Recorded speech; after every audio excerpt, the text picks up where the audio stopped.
সাঙ্গু নদীর পানি বৃদ্ধি ও পাহাড়ি ঢলর হারণে সৃষ্ট বন্যায় ক্ষতিগ্রস্ত সাতকানিয়া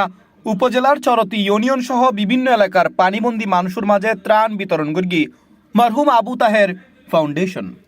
ফাউন্ডেশনের প্রতিষ্ঠাতা চেয়ারম্যান মোহাম্মদ ইলিয়াসর অর্থায়নে পরিচালিত এই কর্মসূচিত বন্যা কবলিত মানুষের মাঝে রান্না করি হানা ফোয়ানা হানা ও নিরাপদ পানি বিতরণ করয়। পানির উচ্চতা বেশি তাহলে ইঞ্জিন চালিত নৌকার মাধ্যমে দুর্গত মানুষের হাসে জেরে ফসি দেওয়া হয় এসব ত্রাণ সামগ্রী। ত্রাণ বিতরণ কার্যক্রমত উপস্থিত আছিল ফাউন্ডেশনের তত্ত্বাবধায়ক ও ইউপি সদস্য মোহাম্মদ আলী সহ ফাউন্ডেশনের অন্যান্য নেতৃবৃন্দ। মরহুম আবু তাহের ফাউন্ডেশন প্রতিষ্ঠিত 2021 সালত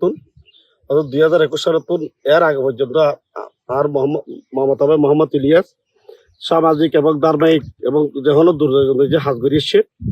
তার প্রতিষ্ঠিত হলো পথ হইতে আর 2022-23 সালত বেজে সিলেট বন্যা দুর্যোগ এলাকাত বেজে সর্বপ্রথম সিটাগুতুন আবু তাহের ফাউন্ডেশন পক্ষতুন আবু তাহের ফাউন্ডেশনের চেয়ারম্যান মোহাম্মদ ইলিয়াসের নির্দেশনা আমরা 10 লক্ষ টাকা লইরা সিলেট গেলাম। সিলেট যারা বন্যা দুর্গতের যে ফাঁসা দাঁড়াবার চেষ্টা করছি তার দ্বারা সৌরতি যেখানে বন্যায় এবং সামাজিক অনুষ্ঠান ধার্মিক অনুষ্ঠান আরো অংশগ্রহণ করি তার ধারাবাহিকতায় আজকের এই বন্যা দুর্যোগ যে আর মানুষের সৌরতি